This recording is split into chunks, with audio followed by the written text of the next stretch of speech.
Romains chapitre 14. Faites accueil à celui qui est faible dans la foi. Ne discutez pas sur les opinions. Tel croit pouvoir manger de tout, tel autre qui est faible ne mange que des légumes. Que celui qui mange ne méprise point celui qui ne mange pas. Que celui qui ne mange pas ne juge point celui qui mange, car Dieu l'a accueilli. Qui es-tu, toi qui juges un serviteur d'autrui? S'il se tient debout, s'il tombe, cela regarde son maître. Mais il se tiendra debout, car le Seigneur a le pouvoir de l'affermir. Alléluia. Tel fait une distinction entre les jours, tel autre les estime tous égaux, que chacun ait en son esprit une pleine conviction.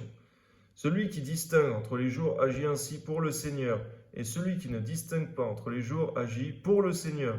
Celui qui mange, c'est pour le Seigneur qu'il mange, car il rend grâce à Dieu. Celui qui ne mange pas, Celui qui ne mange pas, c'est pour le Seigneur qui ne mange pas, il rend grâce à Dieu.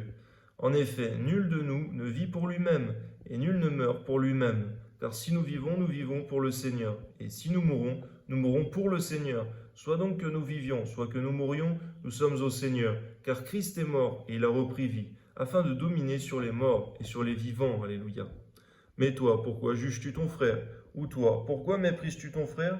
Puisque nous comparaîtrons tous devant le tribunal de Christ. Car il est écrit, tout genou fléchira devant moi, et toute langue donnera gloire à Dieu.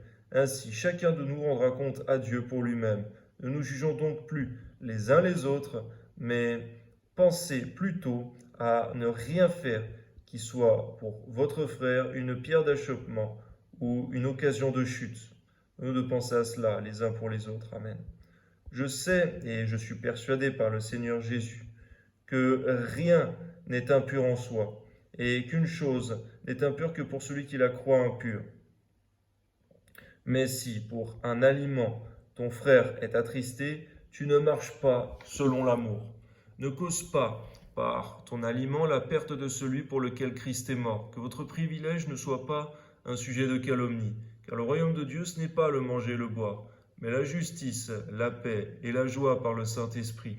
Celui qui sert Christ de cette manière est agréable à Dieu et approuvé des hommes. C'est vrai, c'est quelque chose, Seigneur, de dur pour la chair, Seigneur mon Dieu, lorsqu'on dit que le royaume des cieux, ce n'est pas le manger et le boire. C'est vrai, Seigneur mon Dieu, mais toutefois, comme il est écrit dans ta parole, Seigneur mon Dieu, c'est la justice, la paix, la joie par le Saint-Esprit. Amen. Ainsi donc, recherchons ce qui contribue à la paix, à l'édification mutuelle. Pour un aliment, ne détruis pas l'œuvre de Dieu. À la vérité, toutes choses sont pures, mais il est mal à l'homme, quand il mange, de devenir une pierre d'achoppement.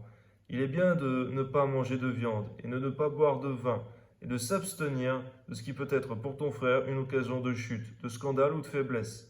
Cette foi que tu as, garde-la pour toi devant Dieu. Heureux celui qui ne se condamne pas lui-même dans ce qu'il approuve. Mais celui qui a des doutes au sujet de ce qu'il mange est condamné, parce qu'il n'agit pas par conviction. Tout ce qui ne résulte pas de la foi est péché. Amen.